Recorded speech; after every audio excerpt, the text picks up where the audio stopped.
I never imagined that buying a house on the wrong side of the street would turn my family into targets of the most ruthless HOA president I've ever encountered.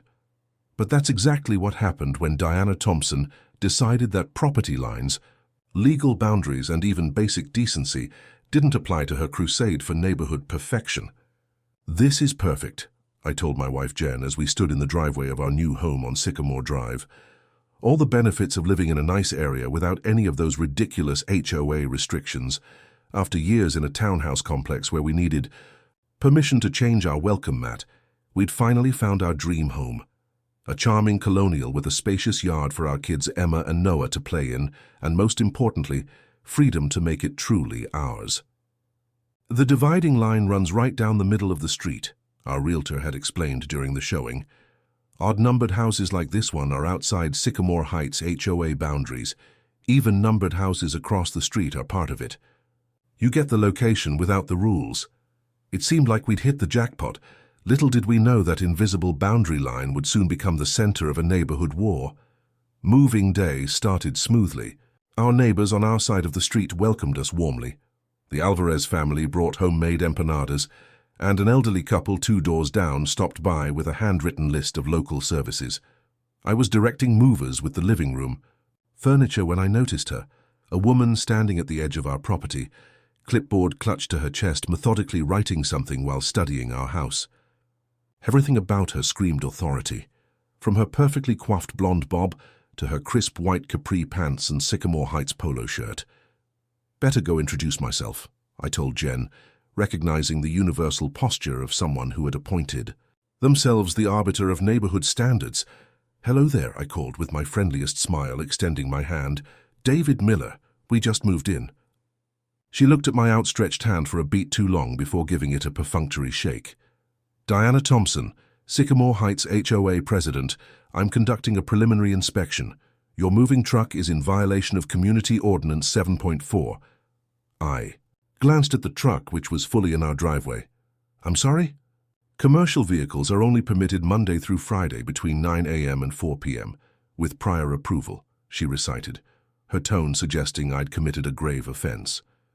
"This will be your first warning." "Oh, there must be some misunderstanding," I said. "We're not actually part of Sycamore Heights. Our property is outside the HOA boundaries." Diana's expression shifted from officious to incredulous. "That's incorrect. All Sycamore Drive properties fall under our jurisdiction." "Not according to our closing documents," I replied, still maintaining my friendly tone. "Our deed specifically notes we're in unincorporated county land, not part of any HOA." Her eyes narrowed to slits. "I've been president of this HOA for 11 years. I think I know which properties are included." As if on cue, Emma and Noah came racing around the corner of the house, laughing as they played with our golden retriever, Max. Diana's gaze snapped to them, her disapproval radiating like heat. "Pets must be leashed at all times, and there are noise restrictions for children," she stated flatly.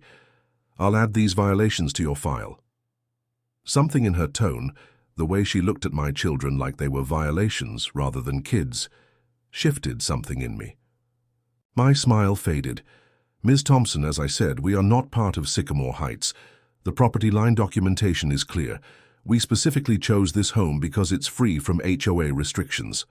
I pulled out my phone, quickly finding the property survey in my email. "See? The HOA boundary runs down the center of the street. Our parcel is clearly outside the line." Diana barely glanced at the screen. "That survey is obviously incorrect. I'll have our HOA attorney contact you." She made another note on her clipboard. "In the meantime, I suggest you halt any plans for exterior modifications, recreational, equipment installation, or landscaping changes until this is resolved." "We don't need your permission to improve our own property," Jen said, joining us with a box of kitchen supplies. "We're looking forward to being good neighbors, but we'll be decorating according to our own preferences." Diana's face hardened. "I've seen your type before. You move in thinking rules don't apply to you, then property values plummet because of your choices." Her gaze swept dismissively over Jen's colorful sundress and my casual attire. "This neighborhood has standards. Good thing those standards have no legal authority over our property," I replied, my patience wearing thin. Diana's lips pressed into a bloodless line. We'll see about that. She turned toward the street, then paused to deliver, parting shot. I'd reconsider your position, Mr. Miller. Those who fight the HOA find life in Sycamore very difficult. As she marched back across the street, I noticed several neighbors watching from their porches and yards. Some quickly averted their eyes when I looked their way, but others gave small nods of sympathy. That evening, as we ate pizza among our half-unpacked boxes, the doorbell rang. Carlos Alvarez from next door stood on our porch, holding a bottle of wine and looking nervously over his shoulder. I saw you met the dragon lady, he said after I invited him in. Word of advice? Install security cameras immediately. She seemed pretty fixated on the HOA boundaries, I said. Carlos gave a humorless laugh. Diana thinks she owns the entire street. County lines be damned. 3 families on this side have moved in the past year because of her harassment. But we're legally outside her jurisdiction, Jen insisted. According to county records, yes, Carlos agreed. According to Diana? He shook his head. In her mind, every house she can see is her domain, and she doesn't like losing. What can she actually do? I asked. She has no legal authority over. Thus, legal authority hasn't stopped her yet. She'll call code enforcement daily for imaginary violations. She'll photograph your children. She'll report your dog barking when he's asleep, and if all else fails, he lowered his voice. Let's just say the police know her on a first-name basis from all the false reports. As Carlos left, I noticed Diana standing in her driveway across the street, phone raised, photographing our house in the gathering darkness. A chill ran down my spine as I realized the truth. We hadn't just bought a home outside an HOA's boundaries. We had unknowingly positioned ourselves on the front line of a territorial war against a woman who believed rules, including property laws, were for other people. The battle for Sycamore Drive had begun, and Diana Thompson had just fired the first shot. Our first week on Sycamore Drive passed in a blur of unpacking, arranging furniture, and settling into our new routines. Despite Diana Thompson's ominous warning, we proceeded with our plans for the property, starting with a colorful flower garden in the front yard that would have given any strict HOA heart palpitations. I think this is too much? Jen asked as we planted vibrant purple, orange, and yellow blooms in a free-form pattern that was the exact opposite of the manicured, monochromatic landscaping across the street. It's exactly right, I assured her. This is why we bought a house without HOA restrictions. Emma and Noah joined us, delighted to get their hands dirty and create something beautiful. As we worked, I noticed Diana making one of her now familiar drive-bys, slowing her silver Mercedes to a crawl as she documented our gardening with her ever-present phone. She's taking pictures again, Noah whispered, having already learned to spot our neighborhood sentinel. Just ignore her, I advised, though I found it increasingly difficult to follow my own counsel. The next morning, I discovered an official-looking envelope tucked into our doorframe. Inside was a notice printed on Sycamore Heights HOA letterhead, violation. Notice, unapproved landscaping modification. Fine $150. Remedy, remove non-standard plantings and replace with approved vegetation from community guidelines, attached. I stared at the notice in disbelief, then at the attached approved plant list, featuring exactly 3 varieties of shrubs in varying shades of green. You've got to be kidding me, I muttered, tossing the notice onto the counter. Jen examined it with narrowed eyes. She can't actually enforce this, right? Absolutely not, I confirmed. We're not in her HOA. She has zero authority over our property. We decided to ignore the notice, continuing with our home improvements. I installed a basketball hoop for the kids, another HOA taboo, and Jen hung wind chimes from the front porch. We were asserting our freedom in small but visible ways. 3 days later, a second notice appeared, this one in a red envelope. Final warning. Multiple violations remain unaddressed. Accumulated fines, $450. Failure to comply within 48 hours. Will result in referral to HOA attorneys and potential property lien. Now she's threatening us with liens? Jen's voice rose in indignation. Can she actually do that? No, she cannot, I said firmly, though a flicker of concern prompted me to call our real estate attorney. His response was reassuring but troubling. "They have zero legal standing to fine you or place liens," he confirmed. "But unfortunately, I've seen overzealous HOAs try these intimidation tactics before. Document everything in case you need to. File a harassment claim." Following his advice, I installed security cameras that weekend, a precaution that would prove invaluable sooner than I expected. The real confrontation came during our first neighborhood barbecue. We'd invited several families from both sides of the street, hoping to build connections despite the invisible boundary line dividing our community. The afternoon was going wonderfully. Kids played in the backyard while adults chatted over burgers and drinks. Even a few families from the HOA side had ventured over, including the Thompsons' next-door neighbors, who confided they were walking on eggshells living beside Diana. I was flipping burgers when a familiar voice cut through the pleasant hum of conversation. "This gathering exceeds the permissible noise level for residential properties," Diana announced, standing at the edge of our patio like an unwelcome health inspector. "And that grill is an unapproved outdoor cooking apparatus." The conversation died instantly. Our guests froze, several looking genuinely afraid, a reaction that spoke volumes about Diana's reign of terror. "Diana," I said evenly, spatula still in hand, "this is a private gathering on private property outside your HOA boundaries. You weren't invited and you're trespassing. Community standards apply to all Sycamore Drive properties regardless of supposed boundary disputes," she declared, removing her phone to photograph our gathering. "Article 8 clearly prohibits charcoal grills and gatherings exceeding 12 persons without prior approval." Something snapped inside me.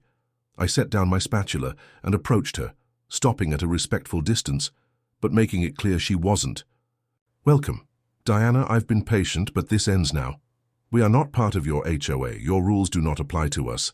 You have no legal authority over this property. Every home in this development is subject to—" "We are not in your development," I interrupted, my voice firm but controlled. "The county records are clear. The property line is established. Your own HOA incorporation documents define the boundaries, and we are outside them."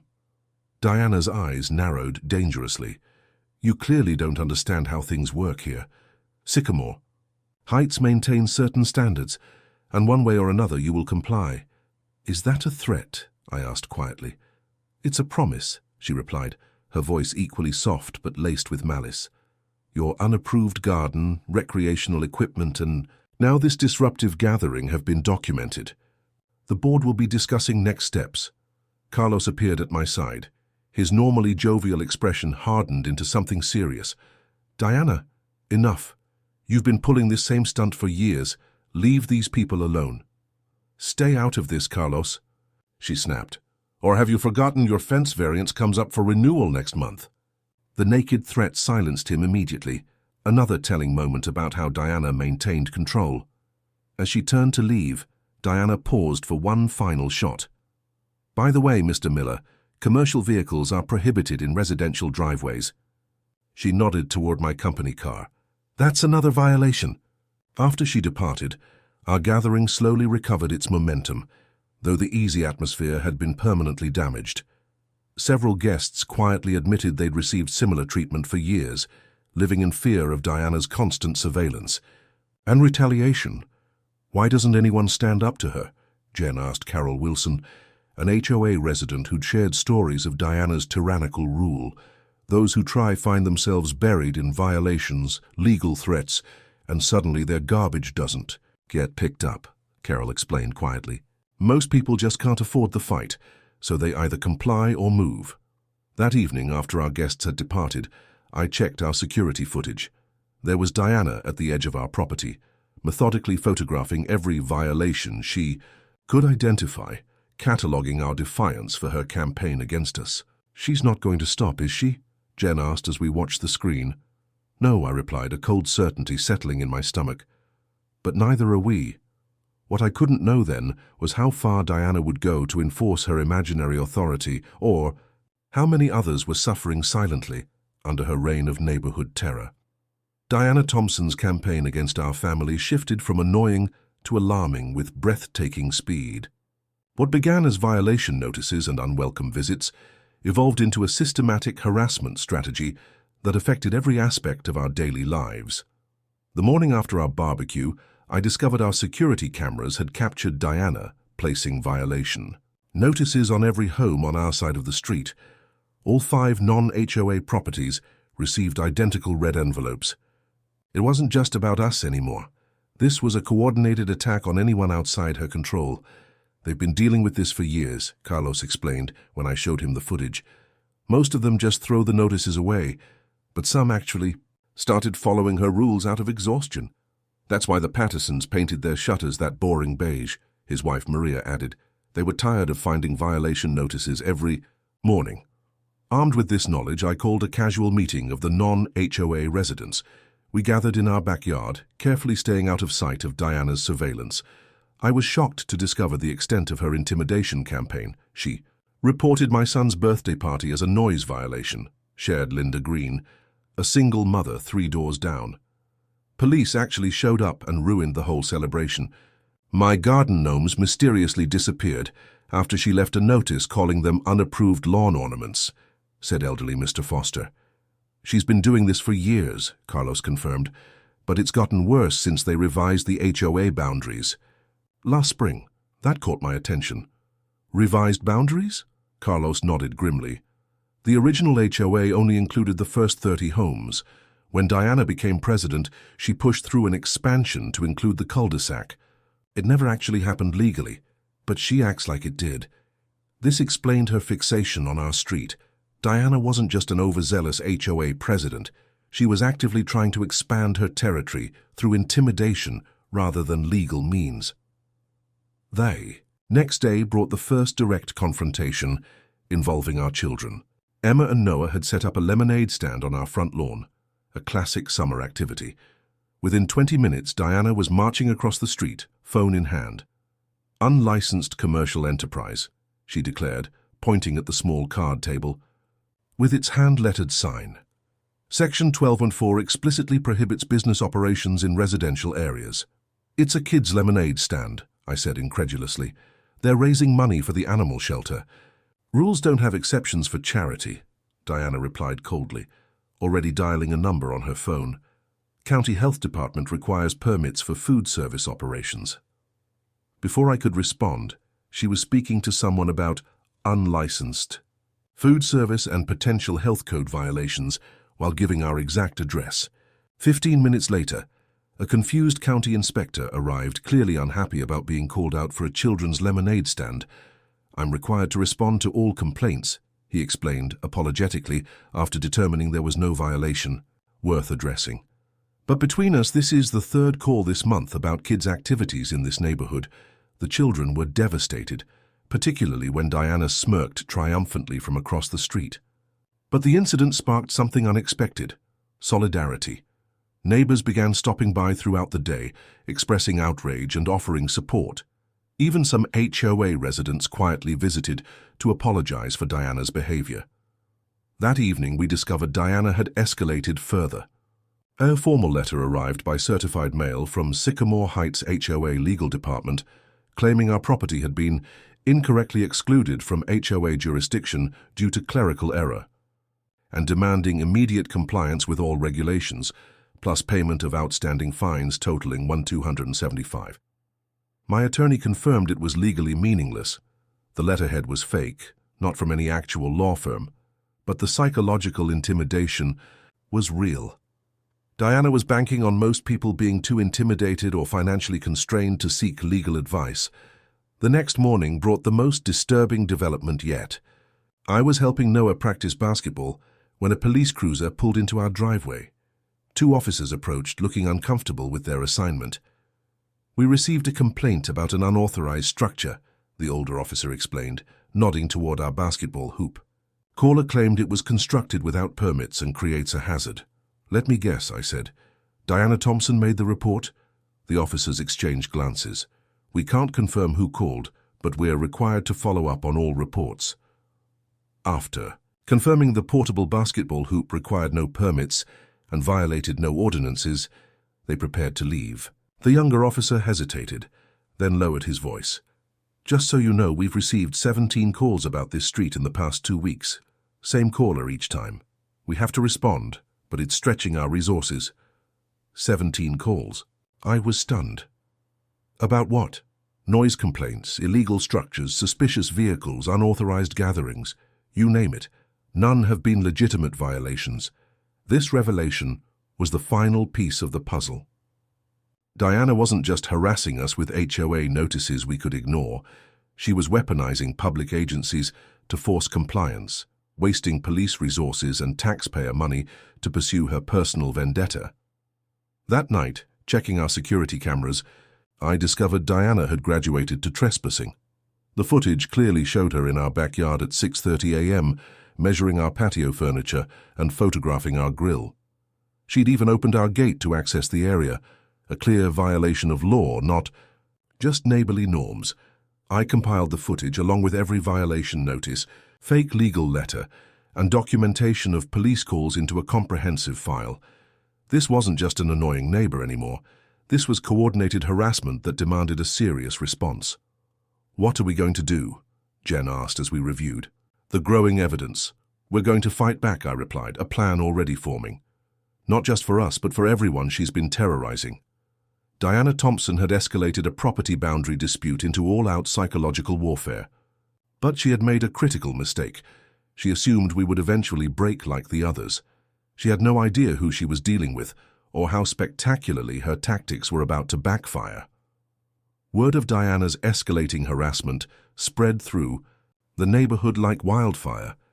What began as individual families suffering in isolation transformed into a community awakening to a shared problem. The tipping point came when surveillance footage from our cameras caught Diana and 2 HOA board members placing fake violation notices on all non-HOA homes at 5:30 a.m., evidence I promptly shared with every affected homeowner. "This is organized. Harassment," declared Mr. Foster at our hastily arranged meeting in Carlos's garage. "We need to stand together." 14 neighbors had gathered, all 5 non-HOA families, plus, surprisingly, 9 residents from Diana's side of the street who'd been suffering under her regime. The atmosphere crackled with long-suppressed frustration, finally finding voice. "She had my car towed for being improperly parked in my own driveway," shared Rebecca Winters from across the street. "Cost me $350 to get it back, and the HOA board refused to hear my appeal.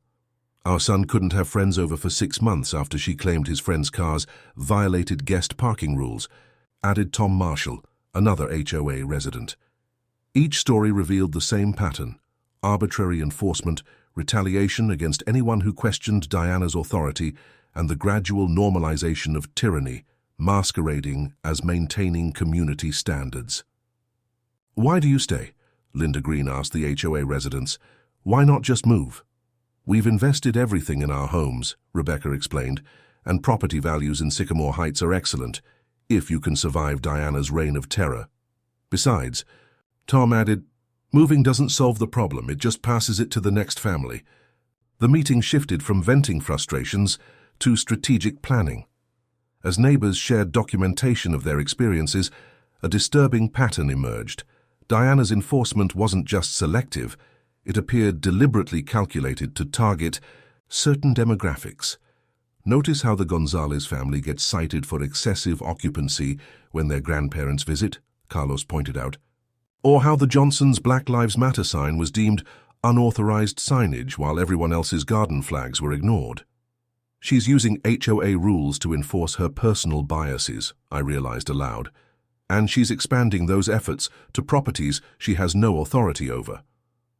By meeting's end, we had formed the Sycamore Neighborhood Association, an unofficial coalition to support each other against Diana's tactics. Our plan was multifaceted. Install security cameras on all properties. Document every encounter with Diana and her allies. Report trespassing and harassment to police. 4. Research the legal boundaries of HOA authority. Attend HOA meetings en masse to challenge her publicly. "She thrives on isolating people," I explained. "So we stay connected and visible. No one faces her alone anymore. The HOA residents offered crucial intelligence.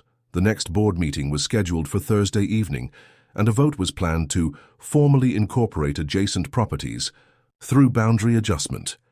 Diana's attempt to retroactively claim authority over our homes. That's not even legal, Tom explained. HOA boundaries can't be extended without property owners' consent and county approval. But Diana's counting on pushing it through anyway, and intimidating everyone into compliance. Our plan was simple: attend the meeting in force and ensure the facts were heard. Diana had operated unchallenged for too long, relying on residents' apathy and fear. Thursday evening arrived with unexpected drama. As our group of 20 neighbors approached the community clubhouse, we found Diana blocking the entrance, clipboard in hand. "This meeting is for HOA members only," she declared, eyeing our mixed group with obvious disdain. "Actually, Diana, the bylaws state all meetings discussing boundary changes must be open to affected property owners," countered Rebecca, who'd done her homework. "Section 4.3, paragraph 2. You should know that as president." Diana's mouth tightened to a thin line as she realized she was trapped by her own rules. Either she admitted our homes weren't currently in the HOA, contradicting her entire campaign, or she had to let us attend based on our status as affected property owners. "Fine," she conceded icily, "but only property owners may speak." The meeting room fell silent as our group filed in, filling nearly half the seats. Many regular HOA members looked surprised by the unprecedented attendance. Diana quickly called the meeting to order, rushing through routine business to reach the boundary adjustment vote. Item 5. Resolution 23-7, to correct historical boundary mapping errors and formally document Sycamore Heights jurisdiction. Overall Sycamore Drive properties, she announced. This administrative correction merely aligns our records with existing reality. Before she could proceed to an immediate vote, I stood up. "Point of order," I called out. "As an affected property owner, I'd like to address the factual basis of this resolution." Diana's face darkened. "This isn't a debate, Mr. Miller." "Actually," interjected Walter Gardner, the HOA's secretary, "the bylaws do require discussion before voting on boundary matters." He looked nervous but resolute, glancing apologetically at Diana. Given the floor, I presented our case methodically, sharing county plat maps, original HOA incorporation documents, and property deeds, clearly showing the HOA boundary running down the center of Sycamore Drive. "This isn't about correcting errors," I concluded. "This is an attempt to expand HOA authority without proper legal process or homeowner consent. Such action would be invalid and potentially expose the HOA to significant legal liability." Murmurs spread through the room as HOA members processed this information, many clearly hearing the facts for the first time. Diana attempted to regain control, but the damage was done. When another board member suggested further legal review before proceeding, Diana's careful plan began unraveling. "We don't need legal review. This is a simple administrative correction." Diana's composure cracked, her voice rising. "These people are degrading our community standards with their basketball hoops and colored flowers and lemonade stands." The outburst hung in the air, revealing the pettiness of her crusade. A vote was called, and to Diana's visible shock, the resolution failed 27-5. Even her reliable supporters couldn't justify such an obviously improper power grab when presented with clear evidence. As the meeting adjourned, many HOA members approached us with newfound courage, sharing their own Diana stories and exchanging contact information. The wall of fear she'd built was developing serious cracks. "This isn't over," Diana hissed as she passed me in the parking lot afterward. "You have no idea what you've started." "Actually, Diana," I replied calmly, "I think what's finally started is accountability." 2 days later, we discovered exactly how Diana planned to retaliate.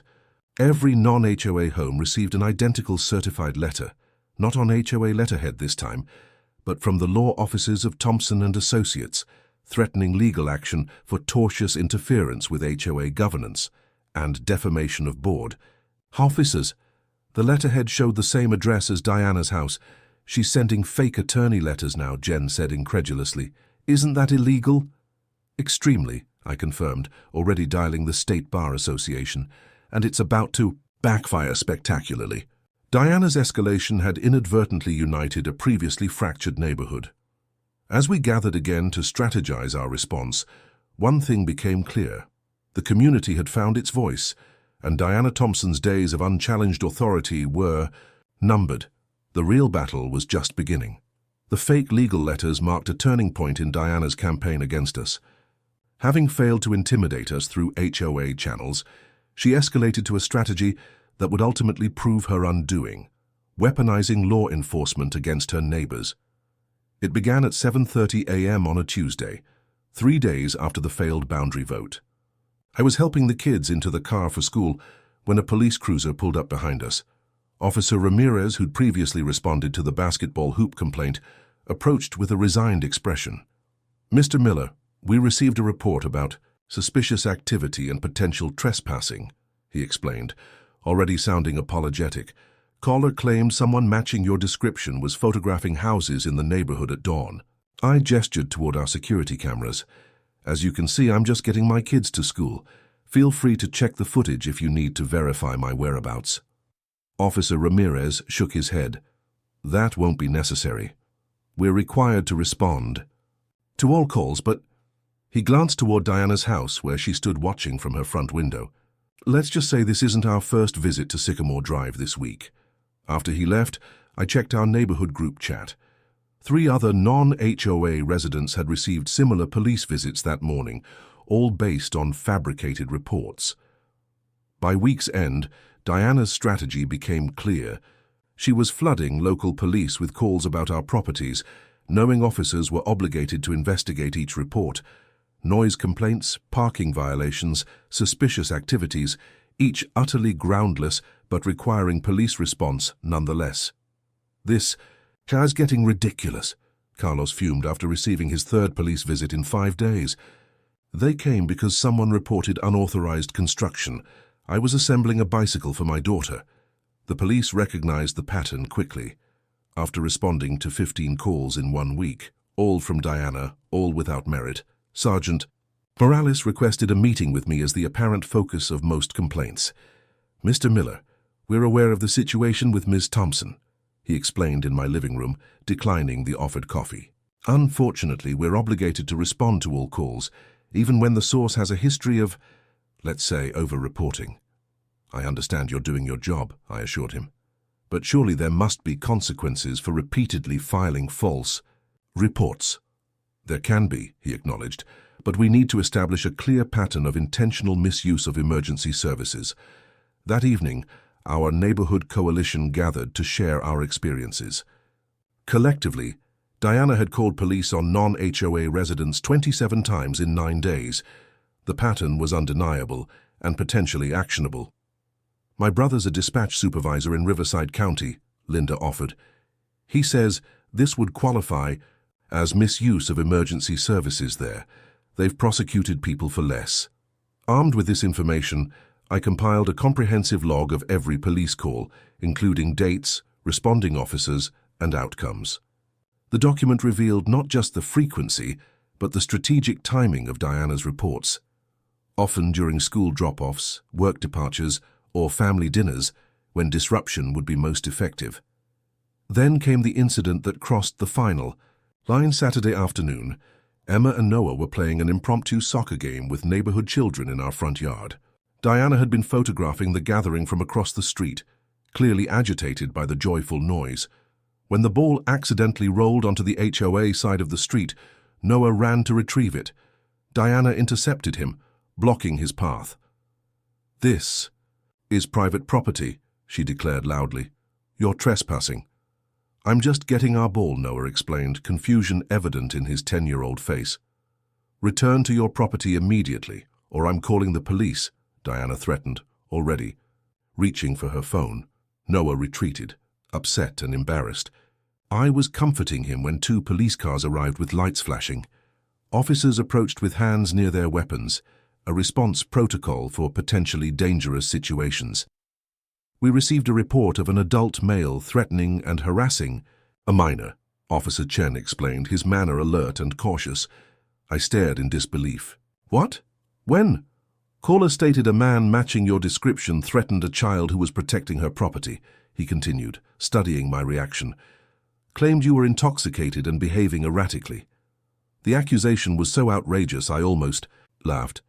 Officer, my son went to retrieve a soccer ball and Diana Thompson threatened to call police on him. We've been in our yard the entire time with a dozen witnesses. Several neighbors immediately confirmed my account, including Rebecca from the HOA side, who had witnessed the entire interaction from her porch. Ms. Thompson has been photographing the children playing and called police when they accidentally kicked a ball across the street, Rebecca explained. Then she apparently called again with a completely fabricated account. The officers' demeanor changed as they realized they'd been summoned under false pretenses. Again. Officer Chen asked to speak with Diana, who refused to come to the door despite clearly being home. Mr. Miller, I believe we have enough to establish a pattern now, he said upon returning. False reporting is a serious offense, especially fabricating threats involving children. 2 hours later, Sergeant Morales returned with Officer Chen. They interviewed multiple witnesses, reviewed our security footage showing the actual incident, and took formal statements. We'll be filing a report regarding misuse of emergency services, Sergeant Morales confirmed. The district attorney will determine whether to pursue charges, but at minimum Ms. Thompson will receive a formal warning. The following morning, patrol cars returned to Sycamore Drive, this time stopping at Diana's house. From our kitchen window, I watched as she answered the door in her bathrobe, her expression shifting from irritation to shock as officers served her with official papers. Carlos texted from across the street. Police just gave Diana a criminal citation for false reporting and misuse of emergency services. That afternoon, Diana's silver Mercedes remained conspicuously absent from her driveway. The HOA side of the street buzzed with activity as board members gathered at Walter Gardner's house for what appeared to be an emergency meeting. By evening, an official email arrived from the HOA secretary. Due to recent events, the board has requested Ms. Thompson take a temporary leave of absence from her duties as president pending review of certain community concerns. The power of Diana's reign had always been the presumption of authority. Both her HOA position and her willingness to call police had created an aura of legitimacy. Now, with both pillars crumbling, the neighborhood dynamic shifted dramatically. For the first time since moving in, children played freely on both sides of Sycamore Drive. Neighbors chatted across property lines without fearful glances. Even HOA residents began making small aesthetic changes to their homes. Colored flower pots appeared, personalized welcome mats emerged, and a subtle but significant reclaiming of individuality blossomed. Is it over? Jen asked as we watched. Noah confidently retrieved his soccer ball from the HOA side without hesitation. Not yet, I replied, noticing Diana's Mercedes finally returning. She parked in her garage rather than the driveway, closing the door immediately. A telling retreat from her usual surveillance position. But the balance of power has definitely shifted. What I couldn't anticipate was how dangerous Diana would become when her traditional methods of control failed. The police citation hadn't humbled her. It had merely forced her to adopt more drastic measures, and those would prove far more destructive than anyone could have imagined. Diana's tactical retreat lasted precisely 3 days. On Wednesday morning, she emerged from her self-imposed isolation with a vengeance, marching door to door on the HOA side of Sycamore Drive with clipboard in hand and 2 board members in tow. She's rallying her troops, Rebecca warned via our neighborhood text chain, claiming outside forces are destroying community values and threatening property values.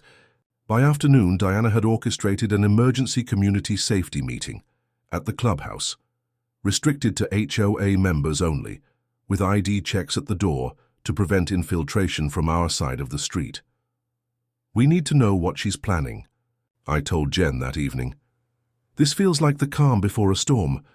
Tom Marshall, our HOA ally, provided the intelligence we needed, calling immediately after Diana's meeting adjourned. It's worse than we thought, he reported grimly. Diana's convinced half the neighborhood that property values will collapse unless they reassert control over the entire street.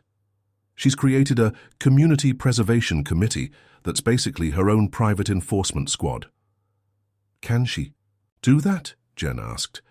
The HOA board technically suspended her as president, but they didn't vote to remove her completely, Tom explained.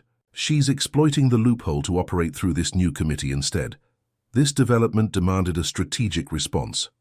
Rather than merely reacting to Diana's next move, I decided it was time to conduct a thorough investigation into exactly how deep her misconduct might go. I began by researching Diana Thompson's background, something I should have done weeks earlier. The results were illuminating. She wasn't just an overzealous HOA president. She was a failed real estate agent whose license had been suspended 5 years ago for ethical violations. Look at this. I showed Jen the Real Estate Commission's disciplinary records. She was sanctioned for failing to disclose material facts affecting property values in 3 separate transactions.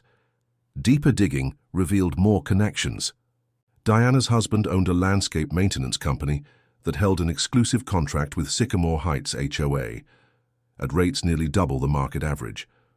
Her sister ran the property management firm that administered HOA fee collections.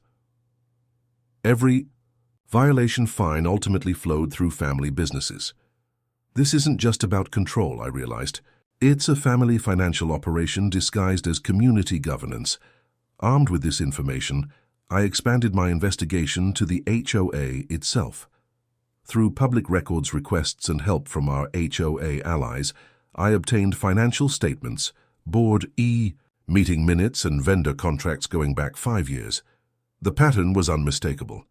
Under Diana's presidency, HOA fees had increased 87%, while the reserve fund had mysteriously shrunk. Maintenance contracts were awarded exclusively to a small circle of companies, all with connections to board members. Violation fine revenue had tripled, with the funds disappearing into vaguely categorized administrative expenses. Most troubling was the boundary issue. County records revealed that Diana had quietly filed paperwork 3 years earlier, attempting to expand the HOA boundaries to include our side of the street. The application had been rejected due to lack of property owner consent, but Diana had never informed the board or residents of this failed attempt. She's been trying to annex your properties for years, Tom confirmed when I shared my findings. Not for community standards, for the additional revenue stream, from your monthly dues and the potential fines. I compiled everything into a comprehensive dossier, organizing the evidence methodically. This wasn't just neighborhood drama anymore. It appeared to be systematic financial exploitation through abuse of HOA authority. The investigation took an unexpected turn when Linda Green approached me with a startling discovery. I was talking to my cousin who works at the county assessor's office, she explained. Diana Thompson doesn't actually own her house. She rents it from a company called SH Property Holdings. This seemed odd for someone so obsessed with property values and ownership rights. Further research revealed SH Property Holdings was registered to Diana's brother-in-law, with Diana listed as the property manager. She's not even a homeowner, I marveled. She's essentially a tenant running the homeowners association. The HOA bylaws clearly stated that only property owners could serve as board members, a revelation that could immediately invalidate her position and every action she'd taken as president.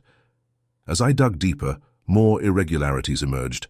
Diana had been systematically removing certain homes from the violation enforcement rotation, specifically properties owned by shell companies connected to her family members. These homes often violated the very rules she viciously enforced against others, yet never received citations. It's selective enforcement based on personal benefit, I explained to our neighborhood coalition, now meeting regularly in Carlos's garage. She's created a 2-tiered system: harsh enforcement for regular homeowners, complete exemptions for properties connected to her family. The most damning evidence came from an unexpected source: Walter Gardner, the HOA secretary who had shown signs of conscience at the boundary vote meeting, contacted me privately. I can't be directly involved, he insisted, looking nervously over his shoulder as we met at a coffee shop miles from Sycamore Drive. But you should look into the Heritage Creek development that failed last year. Following this cryptic lead, I discovered that Diana's family had attempted to develop an adjacent property into new homes that would have been incorporated into Sycamore Heights HOA. The development failed when financing collapsed, but not before Diana had committed HOA funds to infrastructure preparation. Nearly $180,000 transferred to a consulting company owned by her husband. When homeowners questioned the expenditure, they were intimidated into silence through selective enforcement and threats of property liens. Those who persisted found themselves buried in violation notices until they either surrendered or moved.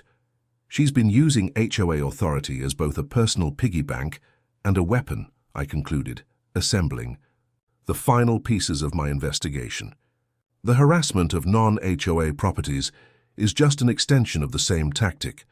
Control through intimidation to enable financial exploitation. With the investigation complete, I faced a difficult decision: how to proceed with this information. Simple neighborhood confrontation wouldn't be sufficient, given the apparent scale of financial misconduct.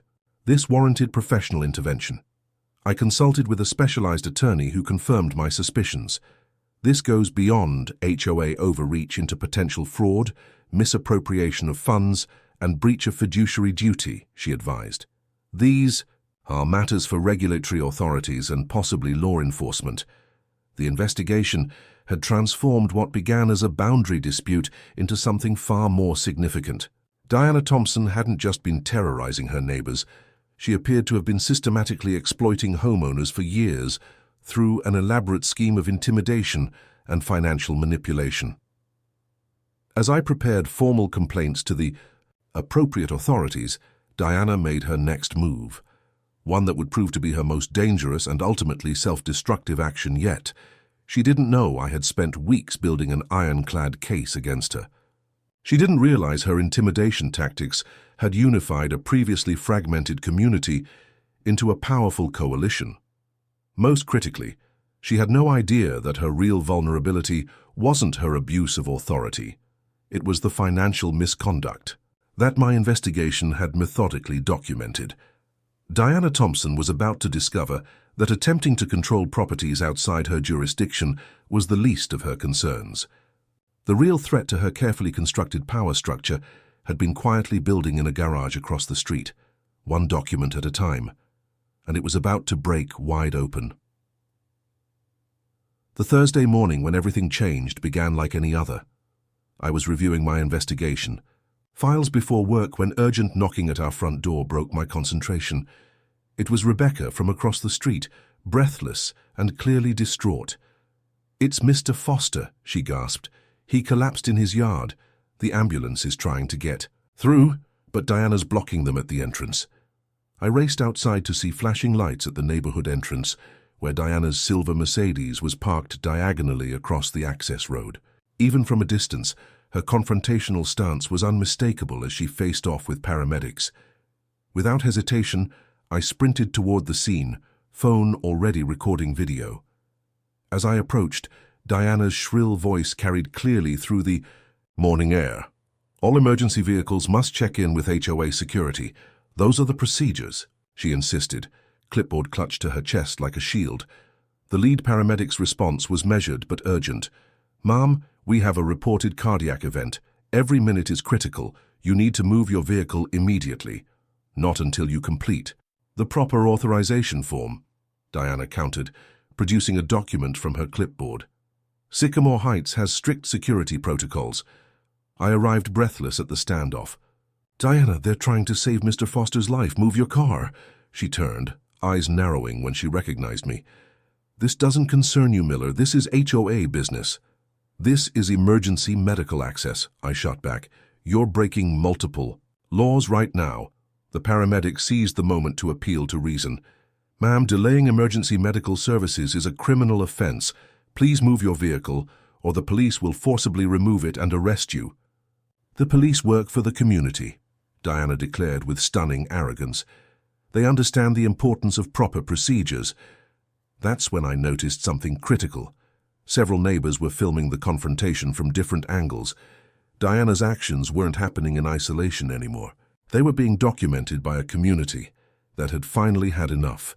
The standoff broke when Carlos and two other neighbors physically pushed Diana's car, which she'd fortunately left in neutral. The paramedics immediately rushed through, sirens blaring as they raced toward Mr. Foster's home. Diana's face contorted with rage. "You can't touch my vehicle. That's property damage. I'm calling the police." "Go ahead," I replied, still recording. "Explain to them why you blocked an ambulance during a cardiac emergency." For the first time since I'd met her, uncertainty flickered across Diana's face. The crowd of neighbors had grown, their expressions universally condemning. Her usual intimidation tactics were useless against this united front. Without another word, she retreated to her car and sped away, leaving a stunned neighborhood in her wake. At Mr. Foster's house, we found paramedics working intently over his still form. His wife clutched my arm, tears streaming down her face. They said if they'd been delayed any longer, she couldn't finish the sentence. News traveled fast. By noon, local reporters had arrived, interviewing neighbors about the ambulance incident. Diana was nowhere to be seen, her house conspicuously empty as community outrage mounted. The police arrived to take statements, their expressions grim when they reviewed the video evidence. "Obstructing emergency services is a serious offense," Officer Chen explained, "especially with a life at stake." By mid-afternoon, the story had exploded beyond our neighborhood. HOA President blocks ambulance during cardiac emergency dominated. Local news headlines, complete with video footage from multiple angles. Social media amplified the story further, drawing attention from national outlets specializing in HOA controversies. While Mr. Foster was stabilized at the hospital, community fury reached boiling point. Neighbors from both sides of the street gathered spontaneously in our front yard, the arbitrary boundary line completely forgotten in their unified outrage. "She could have killed him," Mrs. Foster sobbed when she returned from the hospital. "The doctor said every minute matters in cardiac events." The breaking point wasn't just the ambulance incident itself, it was the community's collective realization that Diana's reign of terror had escalated from annoying to potentially deadly. Her obsession with control had nearly cost a life. As darkness fell, something remarkable happened. One by one, HOA residents began removing the uniform mailboxes Diana had mandated years earlier. Forbidden garden ornaments emerged from storage. The visual conformity of Sycamore Heights dissolved as years of suppressed individuality blossomed in a single evening of rebellion. The HOA board, recognizing the severity of the situation, issued an emergency statement. Effective immediately, Diana Thompson has been removed as HOA president and board member, pending investigation of today's incident and other concerns brought to our attention. Shortly after this announcement, a county sheriff's vehicle pulled up to Diana's house. Two deputies approached her door with official-looking documents. What we later learned was an emergency restraining order preventing her from interfering with emergency services anywhere in the county. The community's transformation was stunning. Neighbors who had barely spoken now gathered in supportive groups. HOA and non-HOA residents freely crossed the invisible boundary, united in their relief that Diana's power had finally been broken. Around 9 p.m., Diana's Mercedes returned. She parked in her driveway, staring in visible shock at the changed neighborhood. The unauthorized decorations, the gathered groups of neighbors, the absence of fear that had maintained her control for so long. When she stepped from her car, the talking stopped. Dozens of residents simply watched in silence as she walked to her door, the weight of community judgment more powerful than any confrontation could have been. Before entering her house, Diana turned to deliver what she clearly intended as a parting threat. "This isn't over. You have no idea who you're dealing with." Her words, once intimidating, now fell flat. The community had seen behind the curtain, and Diana Thompson had been revealed as exactly what she was, not an authority figure, but a bully whose power existed only through others' fear. That night, as neighbors gradually returned to their homes, a palpable sense of liberation hung in the air. Children's laughter, once hushed to avoid noise violations, rang freely. Porch lights glowed past, Diana's mandated 10 p.m. curfew. Small acts of defiance became celebrations of freedom. The physical boundary between HOA and non-HOA properties remained, but the psychological barrier had crumbled. We were no longer divided residents of differently governed zones. We were neighbors, who had faced a common threat and emerged stronger for it. As I finally went inside after hours of community conversation, my phone buzzed with a text from an unknown number. "This is Detective Ramirez, County Financial Crimes Unit. We've received your documentation regarding Sycamore Heights HOA. Please contact me tomorrow to discuss formal statements." The breaking point had arrived, not just for our neighborhood's tolerance of Diana's tyranny, but for the entire system that had enabled her. The ambulance incident had cracked the facade, but it was the detailed financial investigation I'd compiled that would ultimately bring accountability.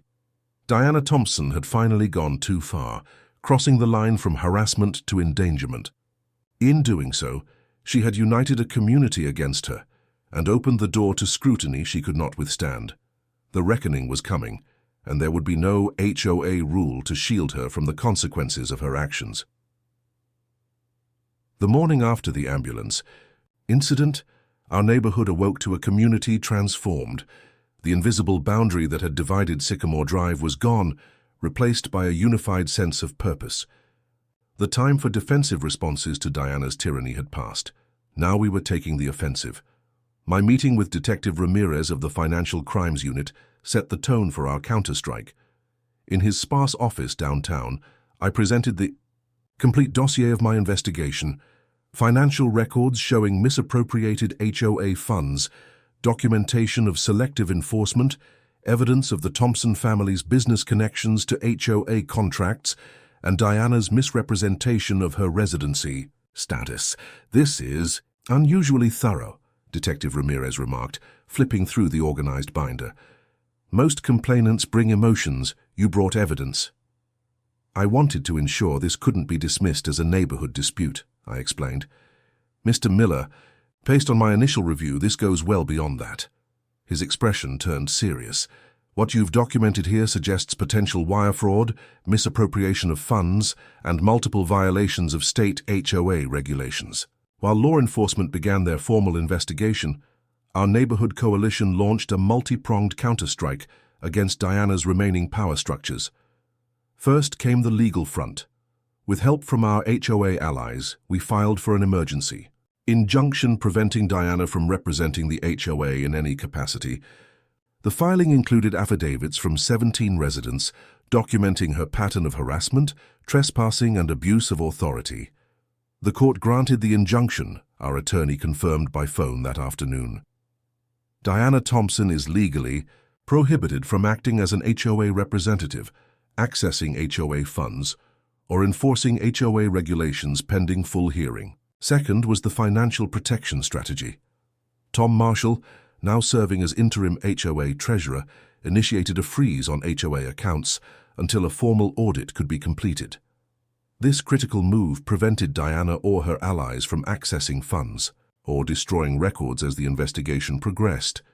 Third came the community accountability phase. Walter Gardner, finding his conscience along with his backbone, published a detailed email to all residents outlining the actual HOA boundaries, legitimate rules, and proper enforcement procedures. Many of the violations cited in recent years were based on rules that don't actually exist in our governing documents, he explained, effectively invalidating years of Diana's fabricated regulations. Diana's response came swiftly and predictably. She attempted to rally her remaining supporters for a counterattack, but her position had been fatally undermined by the ambulance incident, which had crossed a line even her staunchest allies couldn't defend. She called an emergency meeting at her house, Rebecca reported, after being invited as a supposedly loyal HOA resident. Only 6 people showed up, and 3 left when she started talking about taking back the neighborhood by any means necessary. The next phase of our counterstrike targeted Diana's most effective weapon, her false claims of HOA authority. The County Recorder's Office, responding to our formal request, issued an official determination on property boundaries, confirming that non-HOA properties were legally outside Sycamore Heights jurisdiction. We posted this documentation at the neighborhood entrance and distributed copies to every home. With each move, Diana's options narrowed. Her usual tactics, intimidation, false reports, and rule manipulation, had been systematically neutralized. When she attempted to file new police reports about unauthorized gatherings in the neighborhood, she discovered her credibility with local law enforcement had evaporated. "Ms. Thompson has been flagged in our system," Sergeant Morales informed me after Diana's latest attempt. "All complaints from her address now require secondary verification before we dispatch officers." 7 days into our counterstrike, the consequences of Diana's actions began materializing in official forms. The county prosecutor filed criminal charges for obstruction of emergency services related to the ambulance incident. The state attorney general's office opened an investigation into HOA financial practices based on our documentation. The Real Estate Commission initiated proceedings to permanently revoke Diana's suspended license due to new ethics violations. Diana's facade of invincibility crumbled visibly as legal notices accumulated at her door.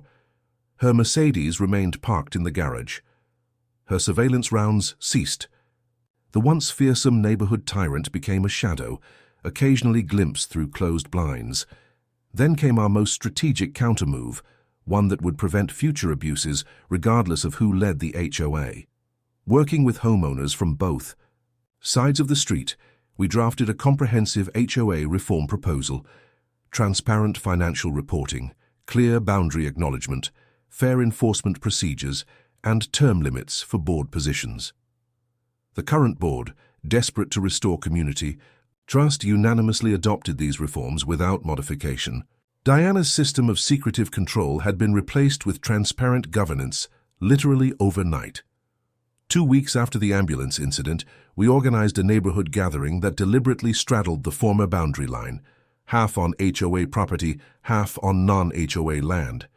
Nearly every resident attended, sharing food, stories, and plans for a united community. "Remember when we couldn't have visible patio furniture?" laughed Carol Wilson, an HOA resident who had quietly suffered under Diana's regime for years. "Now, look at us." As children played freely across formerly forbidden territory and neighbors exchanged contact information, the transformation was striking. Diana's reign had kept us isolated, suspicious, and divided. Her absence had allowed a genuine community to emerge. The final element of our counterstrike arrived via certified mail to every Sycamore Drive residence: formal notice of a class action, lawsuit against Diana Thompson, former board members who had enabled her, and the family businesses that had profited from her HOA manipulation. The lawsuit sought restitution for financial damages, emotional distress, and property devaluation caused by years of harassment. Diana's desperate counterattack came that night, a last-ditch effort to regain control through fear. Residents awoke to find violation notices plastered on every door, threatening massive fines and legal action for unauthorized community reorganization. But the meticulously typed notices, once a source of dread, now inspired only laughter. The paper had no power without the fear that had sustained it. Neighbors ceremoniously collected the notices into a pile at the cul-de-sac center, a visual representation of the community's liberation. Diana Thompson watched from her window as years of carefully constructed control dissolved before her eyes. She had built her power on isolation and intimidation. Our counterstrike had replaced those with connection and courage, and there was nothing in her rulebook to combat that. 3 weeks after the ambulance incident, Diana Thompson's carefully constructed empire faced its day of reckoning. The county courthouse, a stately brick building downtown, became the stage for the final act in her neighborhood reign of terror. Court Case CV 2023-7845, Sycamore Drive. Residents versus Thompson et al. Was scheduled for its first hearing, a C-HOA preliminary injunction that would formalize the temporary restrictions already in place. Diana could no longer hide behind HOA authority or family connections. Today she would answer to the legal system she had so often weaponized against others. I arrived early with our attorney, finding the courtroom already filling with Sycamore Drive residents. Nearly every household was represented, creating a visual testament to the community's unity. Even Mr. Foster attended, still recovering but determined to witness justice firsthand. "Quite the turnout," our attorney observed. Judges noticed this level of community involvement. Diana arrived last, flanked by her attorney, no longer her brother pretending to represent a law firm, but an actual litigator from a downtown practice. She wore a conservative navy suit, her usual confident stride replaced by hesitant steps. As she walked down the aisle, the courtroom fell silent, dozens of neighbors watching the woman who had terrorized them for years. "All rise," the bailiff announced as Judge Harriet Chen entered, her experienced gaze taking in the unusually crowded room before focusing on the case file. "This is a hearing for preliminary injunction in the matter of Sycamore Drive residents versus Thompson," she stated. "I've reviewed the filings. Counsel, your opening statements." Our attorney rose first, his approach methodical and free from the emotional language that might undermine our case. "Your Honor, this case presents a clear pattern of harassment, misrepresentation of authority, and deliberate interference with property rights," he began. "Ms. Thompson has systematically targeted properties outside her HOA jurisdiction, fabricated violations, trespassed on private property, and most seriously, obstructed emergency medical services responding to a cardiac event." He methodically outlined the evidence: security camera footage, documented false police reports, testimony from multiple households, and the damning video of Diana blocking the ambulance. The judge listened attentively, occasionally making notes but maintaining a neutral expression. When Diana's attorney rose, his defense strategy became immediately apparent: distance Diana from her actions by framing everything as HOA business rather than personal conduct. "Your Honor, Ms. Thompson was simply fulfilling her duties as HOA president, enforcing community standards as established by governing documents," he argued. "Any misunderstandings about boundary lines or enforcement authority were administrative errors, not deliberate harassment." Judge Chen's first question cut straight to the heart of the issue. "Counselor, how do you explain your client's obstruction of emergency medical services? Was that also an administrative error?" Diana's attorney faltered. "Ms. Thompson was attempting to ensure proper protocols were followed by blocking an ambulance responding to a cardiac emergency." The judge's skepticism was palpable. "I've reviewed the video evidence. This goes well beyond overzealous rule enforcement. The hearing proceeded with testimony from key witnesses. Mr. Foster described how the delayed medical response had affected his condition. Carlos and Rebecca detailed years of harassment and selective enforcement. I presented the documentation showing Diana's systematic targeting of non-HOA properties, despite knowing they were outside her jurisdiction." Throughout the proceedings, Diana sat rigidly, her expression alternating between indignation and disbelief.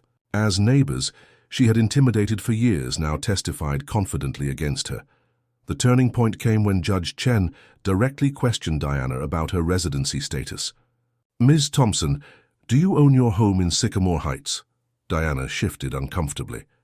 "I manage the property for a family investment company." "So you rent rather than own," the judge clarified. "Yet you served as HOA president, despite bylaws requiring board members to be property owners." "I represent the ownership interests," Diana insisted. "That wasn't my question," Judge Chen replied sternly. "Did you knowingly serve on an HOA board while ineligible under its governing documents?" Diana's carefully constructed facade cracked. The community needed strong leadership. Those bylaws are technicalities that don't account for dedication and vision. Her outburst hung in the air, revealing the entitlement that had driven her actions all along. Several neighbors exchanged glances, finally witnessing the public unravel fear and intimidation. After 3 hours of testimony, Judge Chen delivered her ruling. "Based on the evidence presented, this court grants the preliminary injunction," she declared.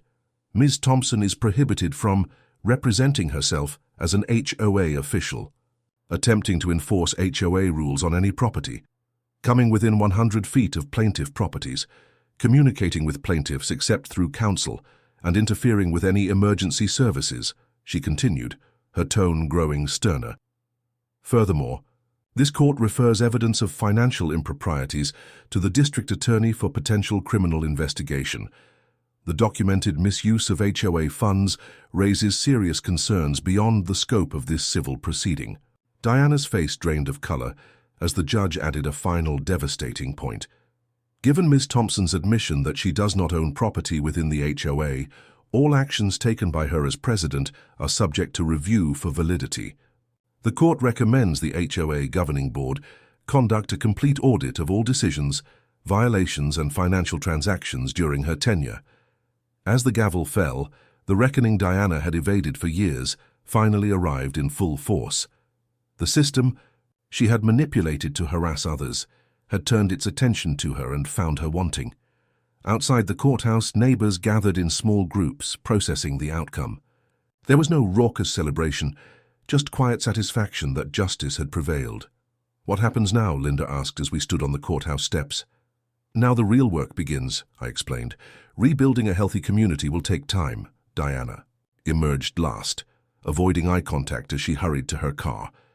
The neighborhood tyrant who had once strutted confidently through Sycamore Drive now scurried away, her power shattered by the very legal system she had weaponized against others.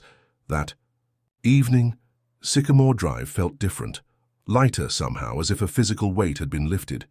Children played freely across former boundary lines. Neighbors chatted in front yards, without anxiously scanning for Diana's Mercedes. Even the HOA residents embraced their newfound freedom, adding personal touches to homes long kept in rigid conformity. The reckoning wasn't just legal. It was social, psychological, and deeply personal for everyone who had suffered under Diana's reign. As the neighborhood gathered spontaneously in the cul-de-sac to share impromptu potluck dishes, the conversation turned from past grievances to future possibilities. "We should form a true neighborhood association," suggested Rebecca. "Not an HOA with enforcement powers, but a community group that brings everyone together." The idea gained immediate traction. Within hours, committees were forming to plan block parties, community improvement projects, and support systems for elderly residents like Mr. Foster. As darkness fell and neighbors reluctantly returned to their homes, the transformation was complete. Diana's reckoning had cleared space for something new to emerge, a genuine community built on mutual respect rather than fear and control. From my front porch, I watched the last groups dispersing, neighbors calling goodnight to each other across the invisible line that had once divided us so profoundly.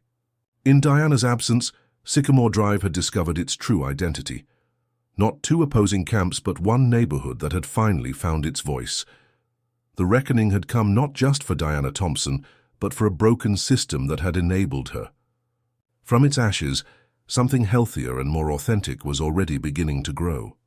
6 months after Judge Chen's ruling, Sycamore Drive had transformed so completely that newcomers could never guess the neighborhood's troubled history. The invisible boundary line that once divided our street had disappeared entirely, replaced by a seamless community where children played freely across former territories and neighbors gathered regularly without fear of citation or surveillance. Diana Thompson's absence was the catalyst for this remarkable change. 3 weeks after the court hearing, a moving truck appeared at her house, efficiently emptying it over a single weekend. She departed without goodbyes, leaving behind only a "for" sale sign and 7 years of psychological damage that would take longer to heal than her physical presence had to vanish. "I keep expecting to see her Mercedes creeping down the street," Linda admitted during our monthly community potluck, held alternately in yards on both sides of the old boundary. I still catch myself hesitating before putting out holiday decorations. Trauma. Responses don't disappear overnight, Carlos's wife Maria, a therapist, explained gently. "We lived under surveillance and threat for years. It takes time to fully believe it's over." That psychological healing became a conscious focus of our newly formed Sycamore Drive Community Association, an inclusive voluntary organization that explicitly rejected enforcement powers in favor of mutual support and connection. Unlike the HOA, which continued to exist with dramatically reformed governance for the properties legally bound to it, our association focused on building what Diana had systematically destroyed trust between neighbors. The legal aftermath unfolded predictably. The district attorney filed charges against Diana for financial misappropriation after forensic accountants documented over $240,000 in HOA funds diverted to family businesses through inflated contracts and fabricated services. The court ordered full restitution, community service, and 3 years probation, a sentence that ensured she could never again hold any position of authority in community governance. More satisfying than the legal penalties was the systemic reform that followed.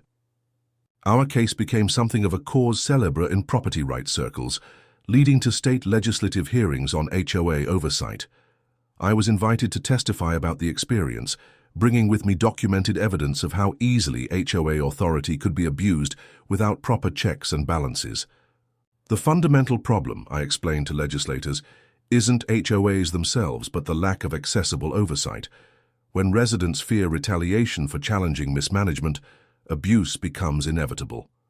The resulting legislation, unofficially dubbed the Sycamore Act, established clear state-level oversight for homeowners associations, including simplified processes for residents to report violations of fiduciary duty, mandatory transparency in financial dealings, and significant penalties for HOAs that attempted to exercise authority beyond their legal boundaries. Meanwhile, Sycamore Heights HOA underwent its own transformation. With Diana's decisions retroactively invalidated due to her ineligible status, years of unfair violations were rescinded. The reformed board, led by Walter Gardner in an unexpected redemption arc, implemented every transparency measure we had proposed, creating a model of responsible governance that neighborhood associations across the county began to emulate. "We still have rules," Walter explained during a joint community gathering, "but they're actually in the governing documents, evenly enforced and focused on genuine community needs rather than personal power." The human resolution proved more complex than the legal one. Some residents, particularly those who had been Diana's most loyal supporters, struggled to integrate into the new community dynamic. Others, who had suffered the worst of her targeted harassment, found forgiveness difficult despite the positive changes. "I lost 3 years of my life to constant anxiety about her next attack," Mr. Foster confided during a neighborhood walk. "That doesn't disappear just because she's gone." Healing these deeper wounds became our community's ongoing project. We created space for people to share their experiences, acknowledge lingering anger, and gradually rebuild the sense of safety that Diana had systematically destroyed. By the 1-year anniversary of the ambulance incident, the physical transformation of Sycamore Drive was complete. The rigid conformity of Diana's regime had given way to thoughtful individualization on the HOA side, while our side maintained the eclectic character that had so offended her aesthetic sensibilities. Rather than clashing, these approaches complemented each other, creating a street with both cohesion and personality. The symbolic culmination came when both sides unanimously agreed to replace the divisive stone marker at the center of the cul-de-sac, Diana's cherished boundary monument, with a small community garden. Families from both former territories contributed plants, creating a shared space that physically represented our new unity. On planting day, as children and adults worked together pressing seedlings into freshly turned soil, Noah tugged my sleeve. "Dad, is that Diana's house?" he asked, pointing to a sold sign being placed in front of her former residence. "It was," I confirmed. "Looks like we'll have new neighbors soon." 2 weeks later, the Ramirez family moved in, a young couple with twin daughters around Emma's age. As they unloaded their moving truck, neighbors spontaneously emerged from both sides of the street, offering help, food, and genuine welcomes. I approached with a fruit basket and an introduction, but before I could speak, Carlos beat me to it, extending his hand to the newcomers. "Welcome to Sycamore Drive," he said warmly. "Let me explain how things work here. We don't have many rules, but we value 3 things: respect for each other's property, consideration for neighbors, and community support when needed. Everything else is up to you." Mr. Ramirez looked momentarily confused. "But isn't this an HOA? Our realtor mentioned something about regulations." Part of the street is, I explained, joining the conversation. But those boundaries don't matter much anymore. We're just neighbors now.